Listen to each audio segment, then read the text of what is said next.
If the world's climate plan requires opening a new carbon storage site every 4 days, can it work? This investigation from ProPublica and Drilled, published on June 25, 2026, traces the math behind carbon capture. While global leaders treat it as a primary solution for climate change, the physical reality is startling. To meet current goals, the world would need to build a new storage site every 4 days for 25 years. The piece pauses on why this technology remains the favorite of the fossil fuel industry, despite a track record of failure and costs that dwarf most international aid budgets. It asks if the world is betting on a solution that is simply too big to build. Written by Anna Donlan in ProPublica. Narrated for Arva. Global leaders are banking on tech advances to solve climate change. One leading idea is to capture carbon pollution from the air and then bury it underground forever. It may sound practical. There is no conceivable way it can work. False promises.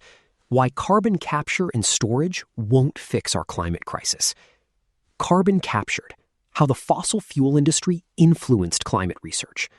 An investigative series by ProPublica and Drilled. For more than 40 years, oil companies have been funding research at prestigious universities into climate change solutions that would not require the public to stop using oil and gas. Among their favored fixes is carbon capture and storage.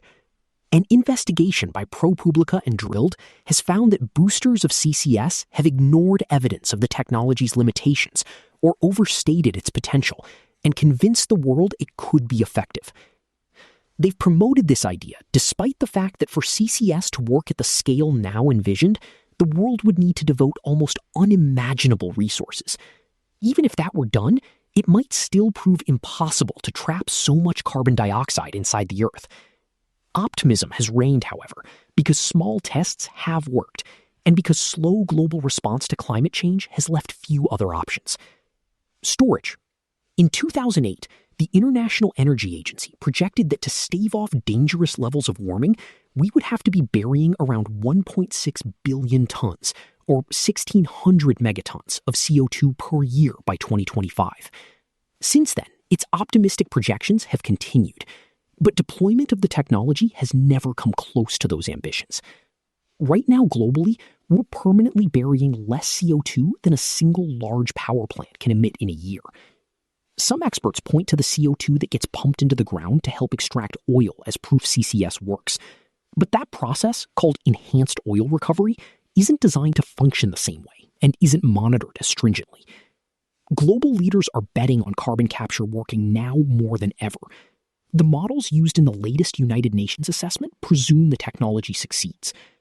IEA representatives and UN modelers say their projections reflect what the world has to do to achieve its goals of averting extreme warming. To make CCS work, we would need to capture CO2 pollution in 4 ways. Trap it from smokestacks, absorb it from the air with fast-growing grasses or trees, then capture it from those plants when they are burned for fuel. Scrub it from the air, often using giant fans. Then we would pump all of it into porous rock deep beneath the Earth's surface. The UN analysis now suggests that countries must inject 6 billion tons of CO2 underground each year by the middle of the century. Getting 6 billion tons of CO2 a year out of the atmosphere, though, is a daunting task. Imagine the neighborhoods and parks near oil, gas, or coal-fired industrial plants. We would need to add equipment to capture the CO2 from each facility, in some cases doubling its land footprint. And we would need to devote about 768,000 square miles of land worldwide to growing those carbon-absorbing plants. That would cover an area roughly the size of Mexico and compete for valuable land used to grow food or sustain forests. If all of this works and the CO2 is successfully captured, it must then be moved to a place where it can be buried. In the U.S. alone, this could require building more than 68,000 miles of new pipelines in a little more than 2 decades. That's more than double the distance to fly around the Earth, and longer than the country's entire interstate highway system. Globally, pipelines could tally in the hundreds of thousands of miles.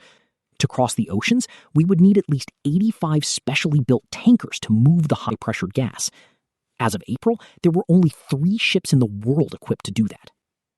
Then there was the challenge of finding a place to put 6 billion tons of CO2 a year. Today, just 12 large-scale geologic reservoirs have attempted to permanently store CO2 pollution, but we would need more than 2,000 reservoirs of that size for CCS to work, each requiring years of study and engineering before it could be used. That means we would need to open a brand new geological waste site somewhere on the planet every 4 days for the next 25 years. Every site would need constant monitoring for decades to ensure the CO2 doesn't leak. Even if this could be done, it would cost tens of trillions of dollars. Right now, U.S. taxpayers are paying oil and gas companies $85 for every metric ton they put underground. At that rate, by 2050, the world could be spending $500 billion, more than China's military budget, and 10 times more than the UN's humanitarian and development aid budget each year. $500 billion annual global expenditure on carbon capture and storage by 2050. $340 billion, China's military budget in 2025. $50 billion, UN's humanitarian and development aid budget in 2024. The few test sites that exist suggest that keeping carbon underground may not work at scale. Since 1996, while the 12 large-scale geological storage projects have opened, plans for another 12 have been scrapped. Many CCS sites in operation in Norway, Algeria, Australia, and the US have been mired in problems, pointing to enormous challenges ahead. Some rock layers can hold far less CO2 than experts have estimated. Finicky pipes and injection systems can get clogged or break down. The rock that seals CO2 in place can crack, risking a leak. In one instance, injected CO2 caused the ground above it to bulge. In another instance, CO2 escaped from an old oil industry well nearby. Thorough, long-term monitoring can be expensive, but without it, such leaks could be missed. Climate experts know about the costs, technical troubles, and failures of CCS test projects. Yet many of them have continued to boost the technology, even as they have downplayed solutions showing greater progress. For example, the same modelers who overestimated the potential of geological carbon storage repeatedly underestimated solar power, one of the energy technologies that would allow more oil to remain in the ground. Over the last several decades, solar power is the technology that has thrived. Carbon capture and storage remains elusive. Notes on data sources. The modeled pathways, what we call projections, for deployment of carbon capture and storage are from text and tables in the International Energy Agency's Energy Technology Perspectives and World Energy Outlook reports, and from correspondence with the IEA. The 2008 and 2010 projections are from the IEA's Blue Map scenario. A second 2010 projection is from the Net Zero by 2050 scenario. 2018 is from the Sustainable Development scenario, and 2021, 22, 23, and 24 are from the announced pledges, stated policies, and net zero by 2050 scenarios. Some of these scenarios represent pathways designed to achieve a specific temperature or concentration of CO2.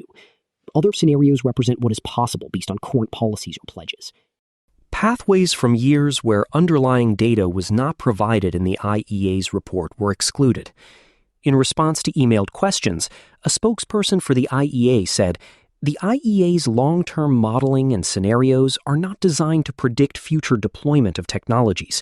The different scenarios we produce are intended to explore the potential implications and trade-offs of different policy, technology, and investment choices." The agency said that solar power has succeeded in part because of successful policy support for it, especially in China, and that CCS has lagged because of a lack of similar support. It added that CCS remains a part of the solution portfolio for industries that might otherwise be hard to decarbonize. The spokesperson noted that a record number of CCS projects are under construction. Data for the actual CCS capacity derives from the IEA's CCUS projects database. We defined large-scale projects as those with the estimated capacity to store at least 500,000 metric tons of CO2 annually. The data comprises only projects that were completed and that permanently store CO2, rather than those that utilize CO2 for enhanced recovery of oil and gas, or other uses, since those uses can create more carbon than they store or have looser requirements for monitoring. Of the 12 completed CCS injection projects, 11 remain operational and 1 has been decommissioned. The annual table for carbon stored assumes the projects operated at their stated capacity each year since launch, which few have done. The comparison to the volume of CO2 emitted by a single large power plant is derived from data provided by the U.S. Energy Information Administration. The projections for solar power production are from the IEA's World Energy Outlook reports. Data depicted is from the announced pledges, current policies, new policies, net zero by 2050, reference, sustainable development, and stated policy scenarios. Data was limited to projections from IEA reports from every other year to make the chart less cluttered. Data for the actual deployment of solar energy was taken from IEA's World Energy Outlook and Energy Technology Perspectives reports. Data comparing projections and deployment of carbon storage and solar energy was initially compiled by researchers Rory French and Lindsay Golden. The 6 billion tons target figure is derived from the 2024 paper, The Feasibility of Reaching Gigaton-Scale CO2 Storage by Mid-Century. It reflects the median quantity of subsurface carbon storage among scenarios from the Intergovernmental Panel on Climate Change's 6th Assessment Report Scenario database that have a greater than 67% chance of limiting warming to 2 degrees Celsius. The IPCC said it does not develop or run the models that create the scenarios in its database, and noted that the assessment report includes information contextualizing and questioning the model's assumptions around solar and CCS deployment. The estimate of 768,000 square miles of land needed to grow biomass comes from the 6th Assessment Report's technical summary, which states that the cropland area needed to keep warming below 1.5 degrees Celsius with no or limited overshoot is around 199 million hectares in 2050. The estimate of 68,000 miles of pipeline is sourced from the 2021 Net Zero America report. To calculate how many large-scale CCS reservoirs would be required to meet the 6 billion metric tons target, we assume the projects would bury as much as the largest carbon storage project has in its largest year, the Gorgon Carbon Dioxide Injection Project in Australia, which injected 2.7 million tons in 2019. That figure came from the 2025 annual report from the London Register of Subsurface CO2 Storage, produced by Imperial College London. To calculate the total annual cost for CCS projects by 2050, we multiplied the $85 per ton subsidy the U.S. offers industry in its 45Q tax credit by 6 billion tons. China's 2025 military budget is sourced from the Stockholm International Peace Research Institute. The UN's Humanitarian and Development Aid budget for 2024 comes from the UN System's Chief Executive's Board for Coordination's expenses fact sheet.